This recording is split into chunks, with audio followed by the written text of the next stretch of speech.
The Diabuddies podcast is for educational purposes only and is not intended to diagnose or treat any disease. Please do not apply any of this information without first speaking to your doctor.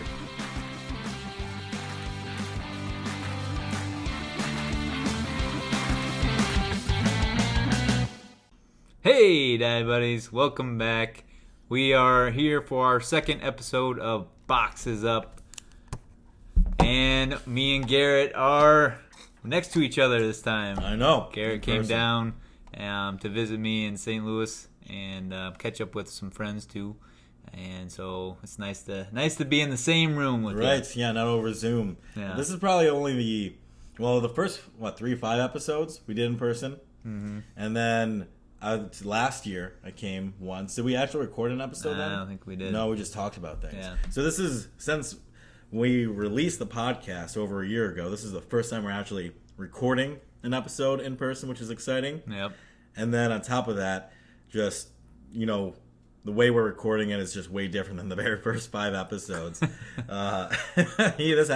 dumbass actually recorded, was the first episode you didn't hit record or something like that? No, it was the wires weren't plugged in or something. Oh, anyway, so the speaker wasn't plugged in. Yeah, so it was because all there was muffled. this whole fancy contraption that we were borrowing from somebody else. Of course, I had never done any of this before, and so I just assumed, because I could see the volume thing going up and down, I'm like, oh, it's recording. And then we get to the end, and nope, we had to do it all over again. Right. So on this episode of Boxes Up, got it right. We're gonna be we just got finished done working out today. We did a workout yesterday. We thought we'd just kind of go through it and what our blood sugars were doing, and just kind of have a good old time since it's a quick trip. And yeah, so that's really why we wanted to come down, was just to hang out, work out, record an episode together, and just be down, not in Wisconsin, for myself a little bit. So yeah, get some nicer weather. Right. So what was the workout yesterday? What did we do? Yeah, so yesterday was a pretty intense workout. So we worked out with a friend here in St. Louis, Dr. Tony Katakis, and we always work out with ech other when Garrett comes down. So usually when we work out with him, it's more of like a athletic, slow pace type workout, but it was more of almost like a CrossFit type workout, where it's very high pace and kind of a conditioning type feel to it. So we did 20 cals on the assault bike. Mm-hmm. Well, it was what's referred to as a AMRAP. Okay. So it's as many rounds as possible. Yeah. Which was weird. Yeah, it was more CrossFit-y, which is weird because he doesn't even do CrossFit. Yeah. So he just said he needed it. So Yeah. he made up this workout at the fly, and he does sports chiropractic. So he's got this big facility. He's got access to all these fun things. So yeah. Yeah. Yep. And so we did the 20 calories on the assault bike. Then the next one was mace hammers on the tire, 5 per side, and then we did ball slams, and then as many pull-ups as you can do. And then that was one round, and you just do that as many rounds as you can. We did that for 20 minutes. Mm-hmm. So Grady won. He ended up completing 9 rounds. I was into my 8th round, and then Tony and another friend of ours, I don't know what they were at, but they got 3rd and 4th. Yeah, they fell behind. The Diabuddies were Yes. the stronger ones. Yes. So, anyways, what was your blood sugar doing? Yeah, so a little bit before that we ate, because we hadn't really eaten for a while. Yeah. And so we ate, a decent amount, and so I took some insulin for that. And before we started the workout, because we did do a little bit of a warm up where we just kind of threw the ball around and ran routes with the football, and so that ended up bringing my blood sugar down a little bit, mixed with the insulin that was kicking in from the meal. And so before we started, I was a little bit low, into the 70s. So it's that's not too low, but going into a workout, especially when it's going to be pretty intense. So I drank a juice box then, and then through the workout, surprisingly, it was fine. Didn't really drop low in the workout, even though it was pretty intense. And then afterwards, though, probably about 10 minutes afterwards is when it finally started dropping. Or I shouldn't say dropping. I should say getting low because I didn't have my sensor on. So I was feeling low at that moment. So I went and checked it and ended up drinking another juice box.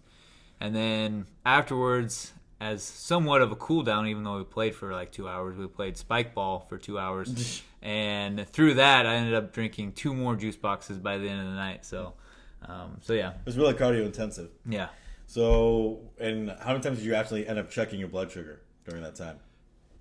So for the most part, while we were playing spike ball, I think I checked it one time, but then I think the last time I could just feel it getting low again, so I ended up just drinking a juice box just because I could feel it. Sure. And then I knew we were going to go out to eat, so I was going to be checking it then anyway, so yeah. So total of, I think 3 times. So right before, right after, and then one time during the spike ball. Yeah, so when we were eating, my blood sugar was like stable before the workout, and Dr. Grady's been doing carnivore, so you've been pretty much eating meat. You have some veggies in there, but you've been doing that for a few months. Yeah. So we had a steak. How many ounces was that? They're pretty thin. Yeah, so they were thin. Probably 8 ounces maybe. 8 ounces. So 8 ounces steak, and then 2 chicken thighs. Were those thighs? Yeah. And 2 chicken thighs. So that was the pre-workout meal. go this, pass the ball around, do a little spike ball talking, and then the AMRAP. So my blood sugar was actually pretty steady going into that. But I felt like I was going to go low, and I knew we were going to do some cardio. So I actually took my pump off during that time. And then once we did I forgot at what point I put it back on. I think during the AMRAP, I ended up putting it back on because it was like 30, 40 minutes of us just kind of messing around before we actually then got into it. And my blood sugar was starting to kind of creep back up. So I didn't have a juice box. I didn't have any glucose tabs. I brought those with me, but I didn't have any of those. So your approach was you're staying level. You're not changing your basal. You're not taking off your pump. Let me have a juice box.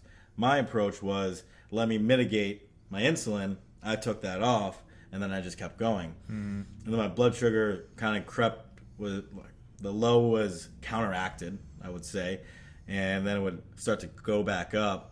And then from there, it kind of started creeping up. And then with a HIIT workout, like I've explained on a couple other podcasts, and like we've talked about, you're going to have an increase in cortisol, adrenaline, and you're going to have more glucagon release. The degree of what glucagon release in a type 1 is interesting debate and conversation. Yeah. But nonetheless, your blood sugar goes up.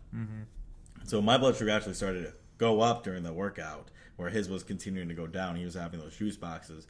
And then somehow my pump was starting to run out of insulin. So that just started making it go up a lot more too. So you were fighting lows. During that workout last night, I was fighting highs. And so, which was an interesting counteraction, especially since we did a spike ball, which is just like volleyball, you can say, with a small ball, for, probably another hour and a half after that. So just constantly moving. We were all competitive. We were diving on the turf and whatever else. So it was a fun old time. But it was a lot of cardio. You were fighting the lows because of how I ran out of insulin, because I took my pump off, which I normally wouldn't do. I would normally just reduce it, and ended up going much higher. And I was fighting highs the rest of the night. Yeah. How were you also fighting them like much after as well? Well, that's when I ran out of insulin. Yeah. So we talked about when you run out of insulin too, you essentially have one of 2 options. I chose the lesser option. Was one, you could fast or just not eat, right? But after the workout, we ended up going to a restaurant. I was like, well, I don't want to not order anything now. And it was really, really good food. And so I got a more meat and veggie based, but still, even if you're eating no carbs, which I still had some carbs, but even if you're eating no carbs in a state like that, that's going to still affect your blood sugar. Yeah. So the best thing to do were me to not eat, but I'm human, and I was living in the moment, and I decided to have some good tasting pork, is what I ended up eating. And so to answer your question, I was fighting highs continuing after that because I was out of insulin and I was eating. Now I gotta ask you this question. Okay. Because I've noticed this with my pump. So it tells me I'm out of insulin. Oh, It right. says Yeah, estimated 0. Mm-hmm. However, I know I'm not actually out of insulin. Like, I'm not out of insulin until it says insulin flow is blocked. Oh. That's when I'm out of insulin. So I just keep going. Like, I don't always keep going until I'm like until it says that. Depends on the situation. Like, if I have plenty of time and I know I'm not going to be rushed in when it does finally go out, then I'm like, I'll just keep going. Like, if it's like right before bed and I get that 0 timing and I just like do a quick calculation in my head, like, am I gonna have enough insulin to get to the rest of the morning?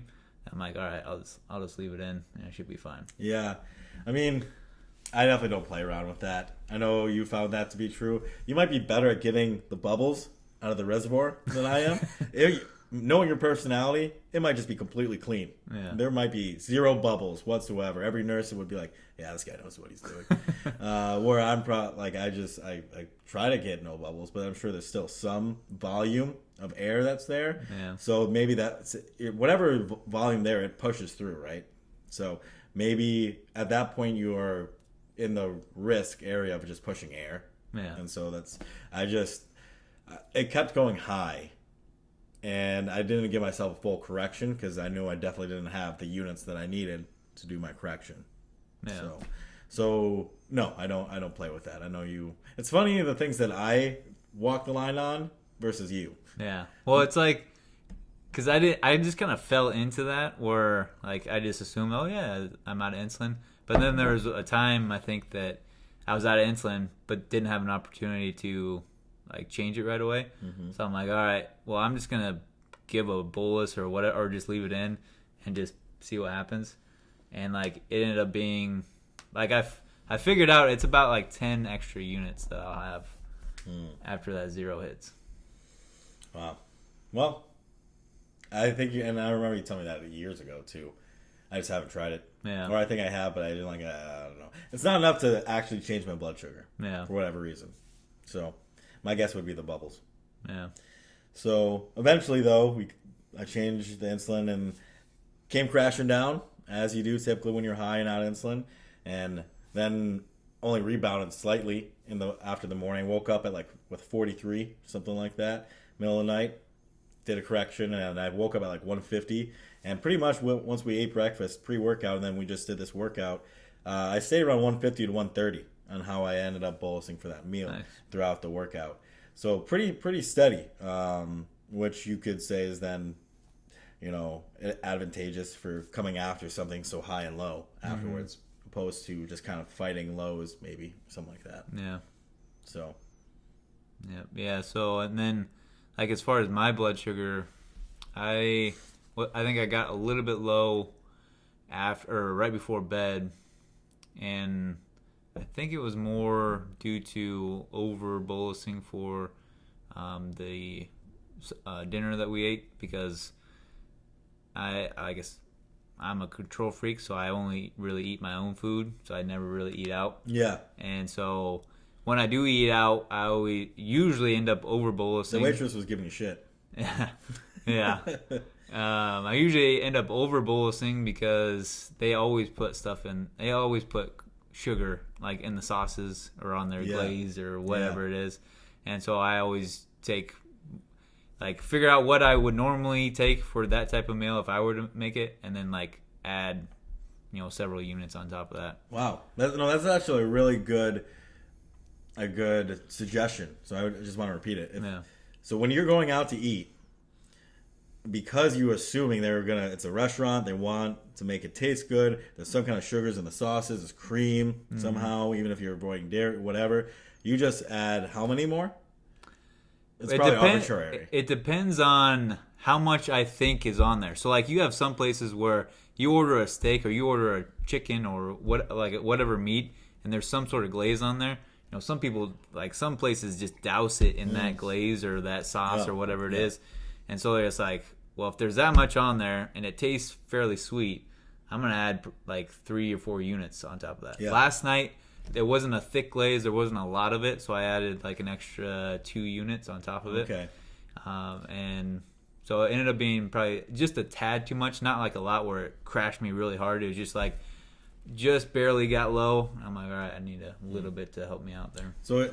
So to summate, because the sugars on sauces, when you're out at a restaurant, you're not making it. So you overestimate, and if not even add to your carb calculations, your whatever calculations you're doing for your insulin. Mm-hmm. That's a really good suggestion. Yeah. Because many probably, especially if you're newly diagnosed, might be going to a restaurant and be like, why am I so high? Well, there could be lots of reasons for that, in all honesty. But if you're kind of dialed in, that's a great thought to have. Yeah. I've never even thought about it that way. Mm-hmm. So, okay. So what was the workout? What did we do today? Yeah, so today we did more of like a, I'll say, bodybuilding type workout. Yeah, I would say that too. Yeah, so we did back day. We started off with bent over rows. Which I don't know how you can do a back day without deadlifts, but that's just me. Yeah, that's the argument that we had to start off with. We did it. Yeah, it was pretty aggressive. I do not believe that deadlift is a primarily back lift. You use your legs for most of the contractile part of the lift. Mm-hmm. The back is more isolation, where you're just bracing and not actually But there's so much extension once you get there too. What is but it? You're extending with your glutes. You're pushing your hips forward and extending with your glutes. Yeah, but your glutes impact your back. They do. But if you're contracting your glutes, then your back doesn't have to do as much. But you also have squat. So squat is, if we were doing a leg day workout, you think squat. And that's going to take lots of time. There's variations of squat.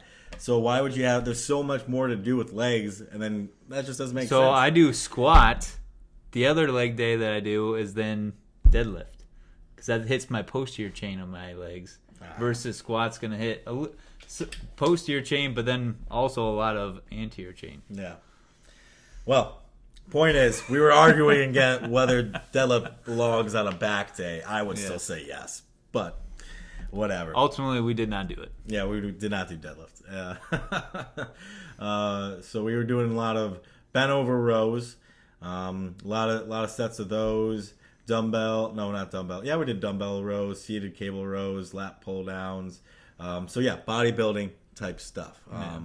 Lots of more reps than I would do. Like we were doing like 15 reps, and then a decent amount of sets too. Yeah. So it much lower intensity than the night before. Mm-hmm. Right. Minus that one when we were doing what was that? A superset. We were for a while. We were going at a good pace, and we were just kind of not really breaking. That was good. Mm. So that was actually kind of higher heart rate. Yeah. So all right. So what was your blood sugar doing during that bodybuilding workout? Yeah. So again, kind of like the night before, we ate before we worked out, and we ate a pretty heavy breakfast. Yeah. Actually, probably heavier than I normally do. But for whatever reason, I was hungry, and I know Garrett likes to eat a lot, so I'm like, I'll just make a lot, and then we'll eat a lot. That's fine.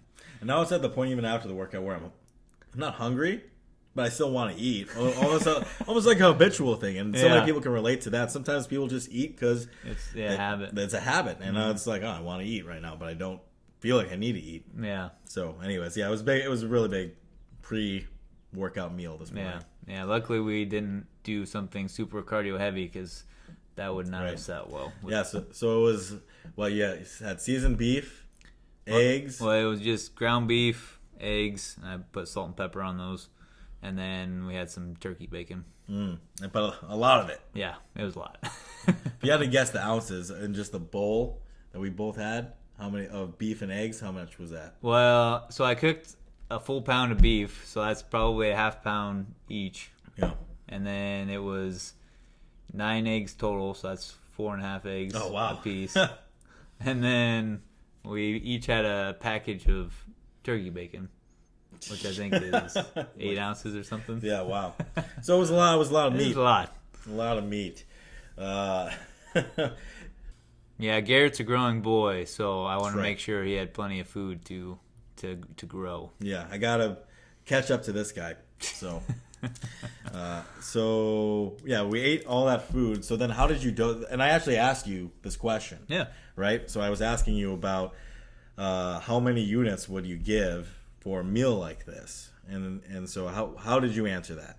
Yeah. So for usually Sometimes I eat that full meal if I'm super hungry in the morning, but oftentimes I don't. So oftentimes I just have that beef and eggs, and then separately I'll have the turkey bacon. So when I think about it in those two things. So with the eggs and beef, I usually need to bolus about 2 units for those. And then also for the turkey bacon, I usually need to bolus 2 units for that. Now, depending on your body, and, that may be different. Plus, at the same time, how you then dose that may need to be different as well, because with meat and fat, and we talked a lot about that too, as far as fat content and the type of meat and how that affects when the blood sugar ends up spiking or coming up or not. And that ultimately really does depend on the person, because everybody's digestive system is going to be different, and absorption is going to be different. Right. So that's something you have to tease out for yourself and just kind of experiment and narrow in on. But for me, and it kind of changes between people too, because when I initially started like a carnivore primary diet, which has been like since November last year, it's like 5 months. Yeah, probably. Okay. And when I first started that, it was much more like a slow reaction, to where like I wouldn't bolus right away for it. I would wait maybe like 30 minutes, maybe an hour, and then bolus, because that spike would happen much later. So if I would bolus at the time of the meal, I would actually drop low, and then I would drink a juice box or something, and then I'd start spiking really high. So you have to kind of time it right as well when you start eating those low carbs and dealing with more protein content or fat content, and seeing how your body responds to those things. Yeah. So, and there's not even a whole lot of, not even just clinical practice information out there. The biggest thing, and I will continue to echo as you just did, so depends on your body. So unique. But, there's no real data out there about bolusing for protein. I think there is now. I think I've seen in PubMed and published literature that it is recognized that protein will raise blood sugar in type 1 diabetics, but they don't know how to clinically really what to do with that information. Yeah. And I think it's a combination of those two things, but said in a different way, is the amino acid profile in the meats and proteins you're eating, plus the digestion rate, which is heavily impacted by the amount of protein plus the amount of fat. Yeah. Then you throw your physiology. Then you throw your stress in there. Then you throw in, you don't have a gallbladder. Then you throw in, all these other things about it that changes the equation way more than just, 15 units of carbohydrates is one unit of insulin. Yeah, that's exactly all you need to know. Yeah. So said differently, that's some of the things you need to think about. So how'd you end up bolusing then for you? Because I've been hearing what your thoughts were and having that thought process in my head, I definitely took a different strategy than you. Yeah. So how did you end up bolusing for the meal? Yeah, so like I said before, when I first started, I used to have to do a bigger delay. Now, most of the times I just take it right when I eat the meal, because it does gradually come up like you would normally see in a carbohydrate-laden meal. And so I ended up taking it after the meal, but I took a little bit less because I knew we were about to go work out, so I knew my insulin sensitivity was going to jump up, while at the same time my insulin was going to be starting to activate in my system. And so I took a little bit less, which was a good thing, because ultimately by the time we got done warming up, it was already starting to drop a little bit. And I think that had a lot to do more so with the workout that we did last night than me bolusing too much for the meal. Yeah. Because I think my insulin sensitivity just jumped way up from having that high intensity workout, because I don't do those high intensity workouts, or I haven't been doing those high intensity workouts for a long time now. So having that big hit to my system last night, I think really affected my insulin sensitivity into today and this morning. So ultimately, I didn't need to take that much insulin today. Yeah, I think your latter assessment is definitely more accurate. To have change insulin sensitivity after a meal that's affecting your insulin dosage, that seems hard to guess or even to recognize when that change overnight is probably more true, right? Well, like when I do eat before workouts normally I take less, because ultimately if I don't take less, I will drop low almost right away. It's not insulin sensitivity more. Well, you're bringing more sugar into the cells because you're exercising. So it's not necessarily insulin sensitivity, I guess. It's more so you're utilizing more sugar, and therefore you don't need as much insulin. Yeah, there's more GLUT4 translocation and all that kind of stuff. Yeah. So you had that. You explained what your thoughts were going into it for the workout, where I heard that. I'm not, as I've said in another episode, my nutrition is kind of all over the place in terms of what I'm eating, what I'm not. I mean, sometimes I end up doing bouts of fasting just because it's like I'm not stressed. Well, I'm stressed, but it's more I need to use my time for the work I'm doing, for that work and other projects. And so I have high carb days, I have medium carb days, higher protein in there, whatever. So sometimes fasting. I think I had it for a snack. I had a pound of sausage one day, like this week. Like, I'm literally all over the place. Yeah.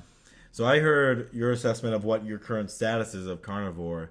And so what I did a square bolus with an insulin pump, with a Medtronic insulin pump. And so I took the dosage of what would be worth 35-ish carbs, and I did like 3.5-ish units for that big meal of all that beef, eggs, and turkey bacon. And I squared it over an hour and a half. I didn't dual it. I didn't give myself any then. I just said that amount of insulin over a period of time. And I was like 150, and then I stayed at 150 for a while, and then I kind of head down to 130 pretty much throughout the whole workout. And then after the workout, then I'm kind of started trending down towards the 80s.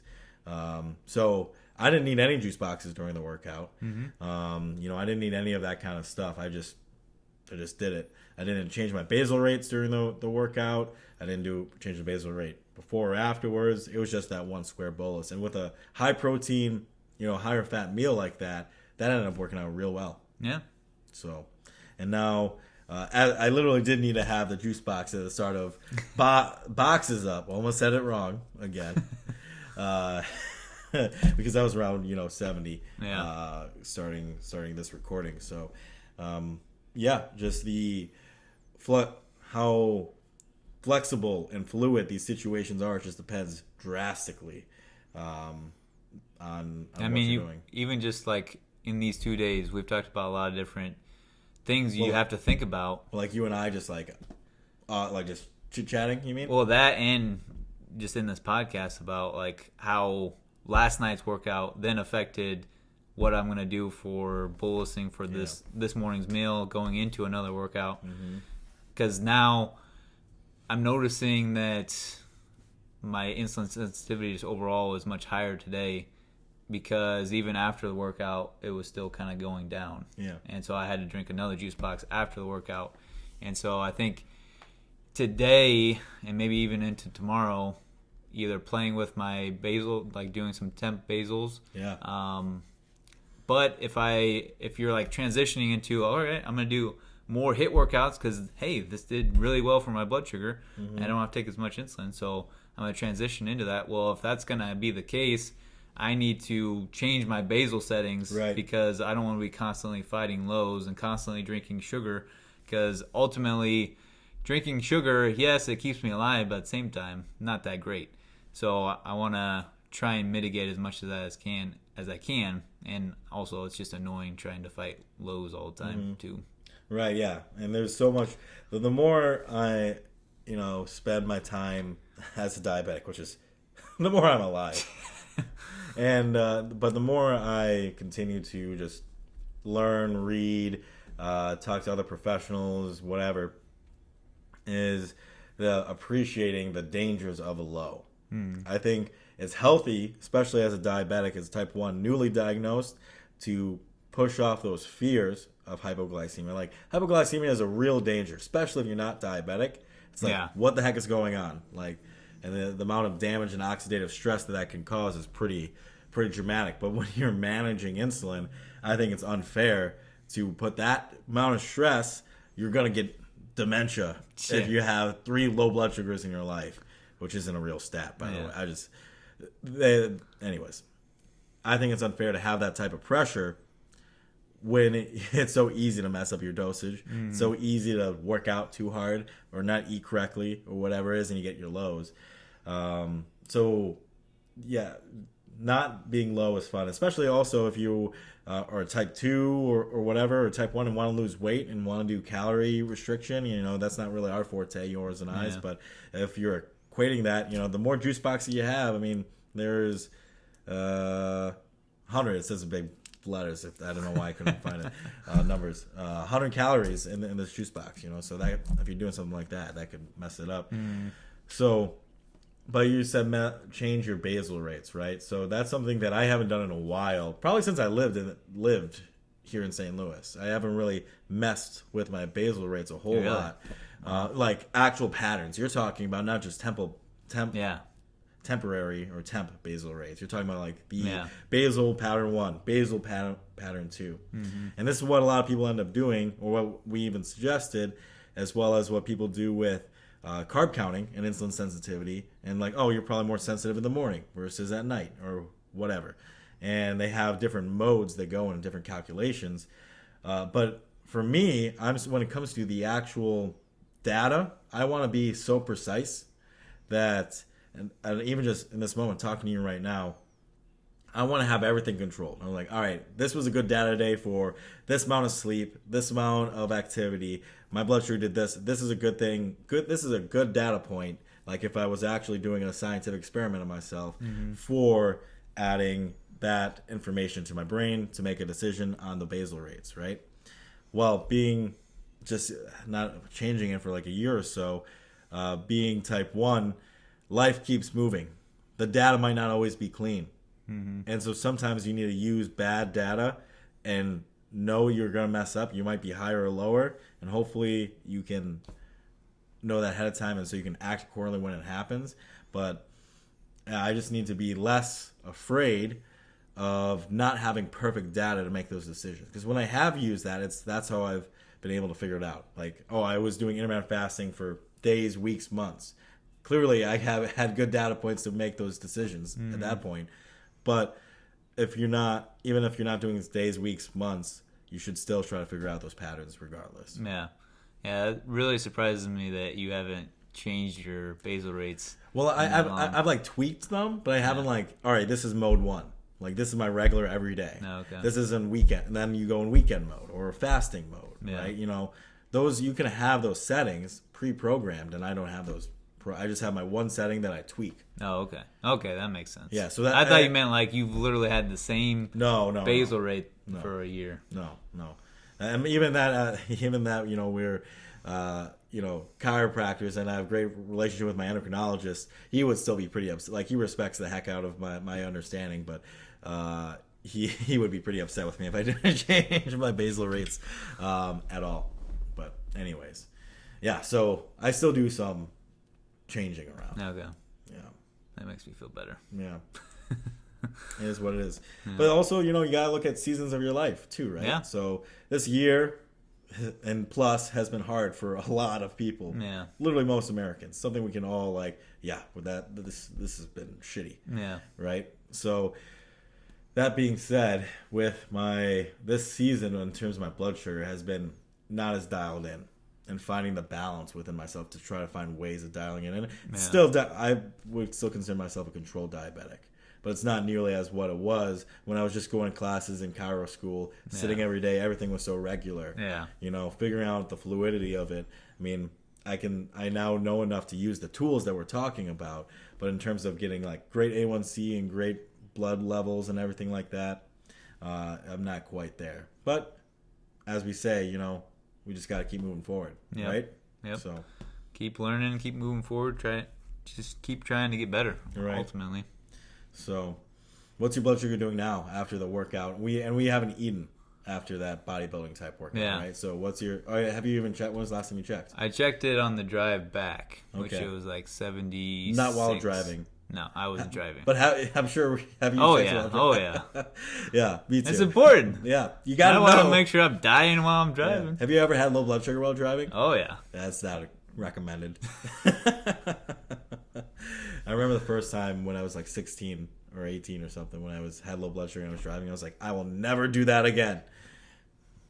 All the time now. Not all the time, but it's a scary thing. Yeah. So, anyways, what was it when you were driving back? I wasn't driving. I was riding back. Right. And I was 76, I think. 76. Yeah. Okay. And then you didn't end up having a juice box, so you think you're probably still constant. Yeah, I did have a juice box at that time.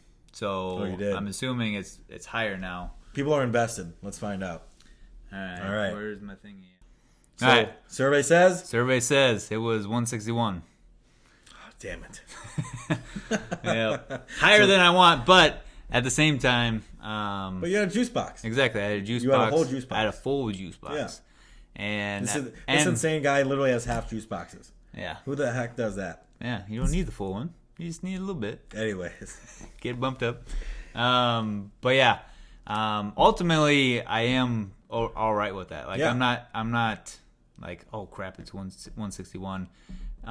Because at the same time, like we just talked about, I'm thinking my insulin sensitivity is pretty high. So I'm hoping that gives me a little bit of a buffer. So that way, if it does start to creep down again, then, I have time to eat or, do some sort of correction to get it back. But it'll be a good also kind of litmus test to see now that it has gone back up to 161 and I'm not working out anymore, not doing a lot of exercise. If it starts to creep back down, like the rest of the day, you mean? Yeah, then it kind of tells me, okay, yeah, my insulin sensitivity is higher now, and therefore, all right, I need to probably mess with my basal rates and bring that down. Mm-hmm.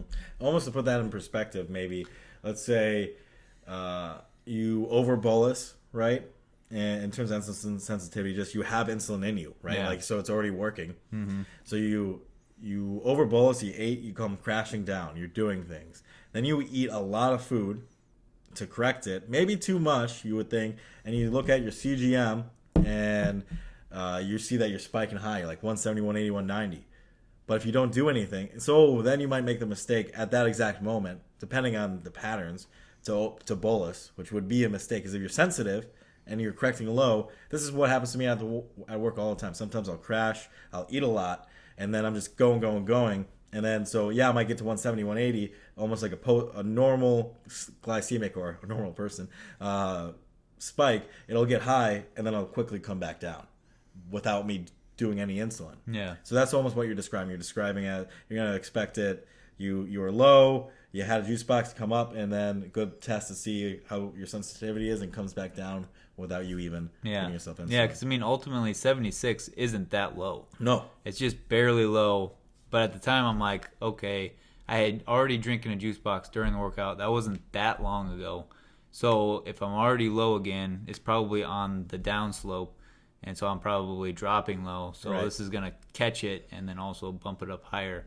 Mm-hmm. So yeah, hopefully we'll just see what happens later today and see where my body's at. I'm 89.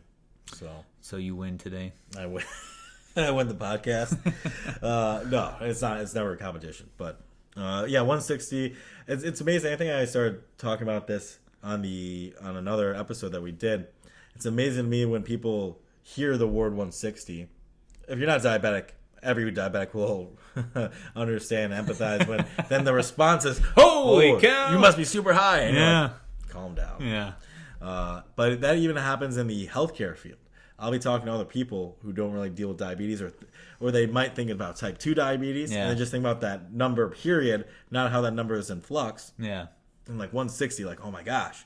And then they try giving me advice. Oh, maybe you should do this. Well, I'm like, sit down. It's okay. Yeah. 160 is a perfectly great number for type 1. Yeah. And we got enough shit we're dealing with to beat ourselves up to be 160 after a low. Yeah. I mean, we did 2 workouts in like 12 hours or so. One was really intense, one was not as intense, and one was kind of fun. Yeah. Somehow 2 workouts turned to 3. The third I was talking about spike ball. Yeah. So we got too much going on to beat ourselves up over that stuff, Yeah. anyways. Right? Yeah. Plus, it's like our routine is way off as well because like you did a lot of traveling. Yeah. You didn't even sleep in your own bed. No. Our sleep schedule's off because we're hanging out and doing other things, and then diet's probably much different for you because you're eating more of what I'm eating because I'm just making food for you. Right. And so there's just a lot of chaos, and so to be able to get within somewhat of a good range, hey, that's a success in my book. It's a win. Yeah. Because then there's the part of being diabetic where you got to enjoy life. Yeah. I mean, just enjoying being outside, beautiful weekend, like not thinking about your diabetes. Like, there's this yin and yang, there's this balance of really controlling your diabetes. Yeah.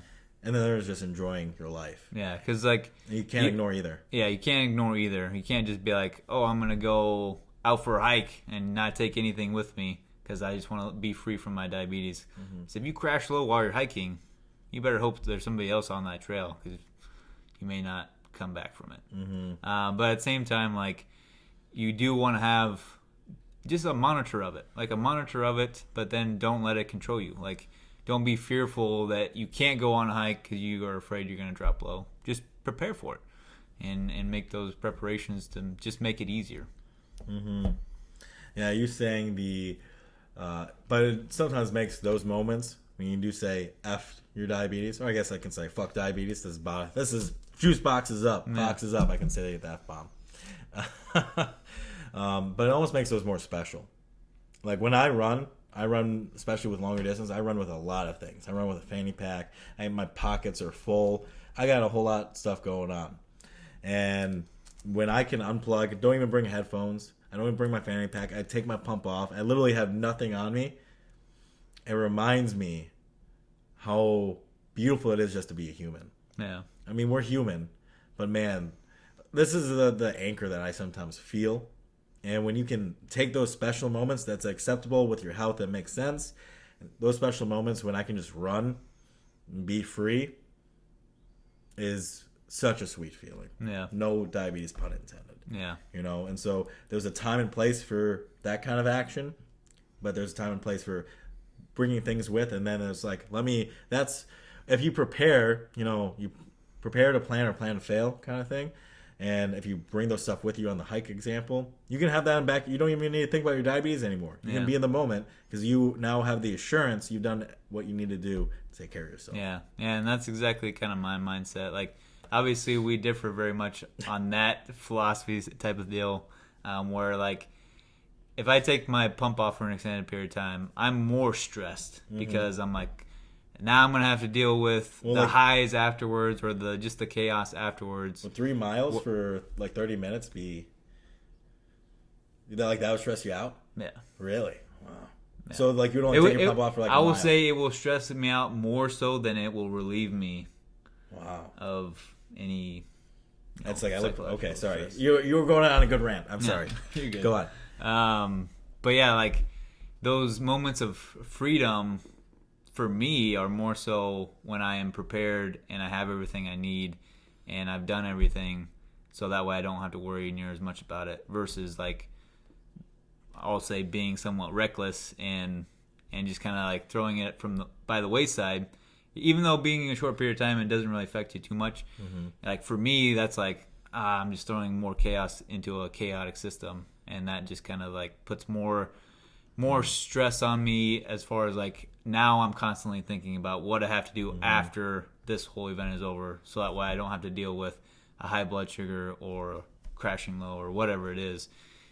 So the less thought I have to put into planning, the more free I feel. So if I can prepare by bringing juice boxes or changing my basal rate or whatever it is to make things easier, that's what I'm going to do. Or keeping my pump on for a run or whatever it is. It just makes me feel better, and therefore I don't have to think about the consequences as much. Wow. You are literally the definition of discipline equals freedom. And I'm like the loose definition of discipline equals freedom. Right on. All right, so burst my beta cells. We haven't done this in a while. Right.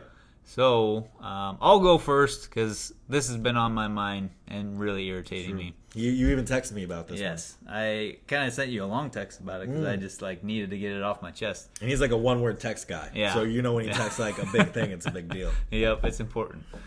Yeah, so seeing all these posts on social media from other diabetics and diabetic accounts about being able to eat whatever I want, I just have to take insulin for it. And more so in a rebellious attitude to normal society, thinking that you have to eat low carb or you can't eat certain things, and therefore in an act of rebellion or act of freedom or whatever it is, you say I can eat whatever I want, and so you eat this big donut or you eat this big piece of cake or ice cream or whatever it is, and post this proud post about eating whatever you want.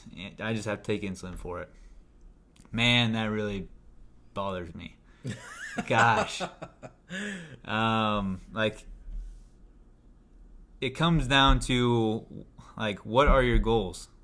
Are you trying to be an advocate for your health, or are you just wanting to eat like shit? Because, and it's not like you can't ever eat those things. Well, for me, I don't. But when was the last time you had a donut? At least 6 years ago. Wow. 6 years donut free. Go on. Yeah. It's just it's not necessarily that you can't do those things and nobody can't do those things. It's more so making it a sense of pride. Everybody should do this because you can do this. You shouldn't be brought down by the man, even though in this scenario the man doesn't exist because nobody's bringing you down. It's just what is better for your health? Is it better for your health to eat better food? Because this doesn't even really have a lot to do with diabetes in specifically. It does a little bit because that does affect your blood sugar a lot. But at the same time, eating a donut isn't good for anybody's blood sugar. So why are we trying to make it a good thing to have this rebellious act to eat this crappy food just because, I can eat it because, I can just take insulin for it and it's going to be okay. It just bothers me to my core because, one, it's just very unhealthy, very inflammatory. It's going to put a lot of chaos into the system because in those things you have a lot of sugar, a lot of carbohydrates. You also have a lot of fats, a lot of bad fats in those things. And ultimately that's going to put a lot of stress, a lot of inflammation on your system. And therefore it can impact your blood sugar not only in the moment, but then through maybe a day, 2 days. For me, and I've told this story a lot with pizza. The last time I had pizza, that affected me for an entire week, both my blood sugar and just how I felt. And so to just champion that movement, it just really bothers me because ultimately it's not about your health. It becomes more about this rebellious, mindset of I can do whatever I want because I can just take insulin for it. It's not it's more so I would much rather prefer people to say, I want to choose this better food because it just makes everything so much easier for me, makes my health better, makes me feel better, and it ultimately, like we just talked about, for me, it makes me feel a lot more free from my diabetes when I don't have to worry about all this chaos and I'm constantly fighting highs or I'm constantly fighting lows. When my blood sugar is nice and stable, I can live my life. I can live my life the way I want it to. I don't have to think about it near as much, and I can just live my life. Right. Whereas if I have a crappy food, now I have to compensate for those consequences after that meal, the rest of that day, maybe even into the next day, because of that one decision. And if that one decision is based off of just somebody else's, societal pressure to you, you feel like you want to eat that just because somebody said, "Oh, you're diabetic. Can you eat that?" That's irregardless. You shouldn't eat that either, even though you're not diabetic. So yeah, I don't know if I articulated it very well because I'm just heated up right now. That was great.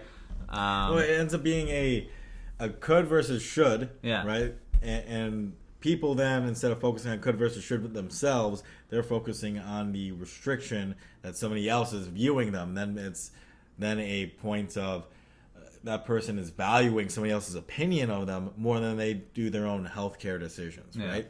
So that's where it comes from. And so I agree with you. I agree with your sentiment. I can see the other argument. Ultimately, I still will back you up because that's what I agree with too. I'm not a fan of those posts either, and that communication as well. That you can just take insulin for whatever you want. But so I totally get where somebody's coming from because especially when you're first diagnosed, it can feel like there's so many no's, so many restrictions.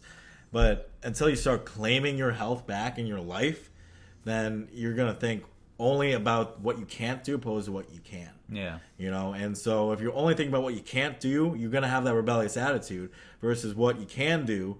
And it said, I could eat it. I'm not going to eat it, but I could eat it, and then some, I don't know. So I get it for sure. So I'm right there with you with that one. In a similar way, my burst my beta cells is about motivation in a similar way. And, this was... I'm thinking about this week who I had a interaction with one of my chiropractic patients, and he was asking me, I was telling about some of the nutrition stuff that I do with some other people, and he was like, oh, what got you into nutrition? And I'm type 1 diabetic, show my pump in my pocket. And he's like, whoa. And he's like, okay. And then we talked about him being diabetic for a while. He's like, man, I really need to get on that. I was like, at that moment, I know he wasn't ready. Right, so there's something called motivational interviewing tactics and all those old type of things to help patients make the right decisions and help them realize what they should and want to do. But if somebody isn't going to change, especially with nutrition, you can't push them to do it. And so he's like, oh, I should. And I was like, well, what's stopping you? And he talked about it. He's like, well, I'm just preparing for it, but that's something I should do. And in my mind, I'm like, in that whole interaction, I was calm. I was allowing them, I was guiding them, and still pleasant exchange. But in my head, I'm like, you're not gonna freaking change. You don't have the connection. You don't have the why. You don't have the reason to change. Yeah. Even being diabetic should be enough of it. Yeah. But it can be hard, and this is for a type 2 diabetic, so it's a little different, right? Mm-hmm. But whenever a type 1 talks to a type 2. There's still this level of connection, regardless. But in my mind, I wish I could have just been like, "Why don't you see? Yeah, like you should be able to see the value of your health and make these decisions." So that was what was bursting my beta cells this week was, not being able to somebody who really needed to change their diabetes in their life, but was just had no interest in. Yeah, and I just wish I could flip the switch for them, but you got to take that step yourself. You got to be able to say, this is why I'm doing it, and screw it, fuck it, I'm sick and tired of being sick and tired, let's get this going. Yeah, I have a hard time with that too, as far as like, what can I say, or what can I educate them about that may help it like click for them, to be like, finally like, make that shift to get them over the hump to finally start making changes. And ultimately, like, it's different for everybody, and so that's why it's so hard to like motivate somebody or like inspire them to make a change. But and then like the connection between type 1s and type 2s is a very interesting one, because like there is like a sense of connection and somewhat of community, but then there's also some like animosity as well, because you have like type 1s that really, in very few cases, there's a reversal of that. And so like with type 1s, it's like almost like a life sentence, to where versus type 2, it's looked at as more of a lifestyle thing, and it can be greatly impacted by lifestyle, I'll put it that way. And therefore, if you can make that change and have the ability to make that change, like as type 1s, there's a lot of jealousy there. Like if me as a type 1, I'm like, man, I wish my problems were type 2, because then I could just, grind it out and try and make that change. Versus, type 1, you're kind of stuck there. You're right. Wow. I would agree. So, everyone, thank you for listening to another episode of the Diabuddies podcast. If you enjoyed what you heard, please share it to your friends, family, whether they're diabetic or not. Let us know what you thought. Send us a message, send us an email, interact with us. We love, especially as more people are starting to listen, we love interacting with everyone else. Tell us how your blood sugars are affected with certain types of workouts, and we'll catch you on the next episode of the Diabuddies podcast. See ya.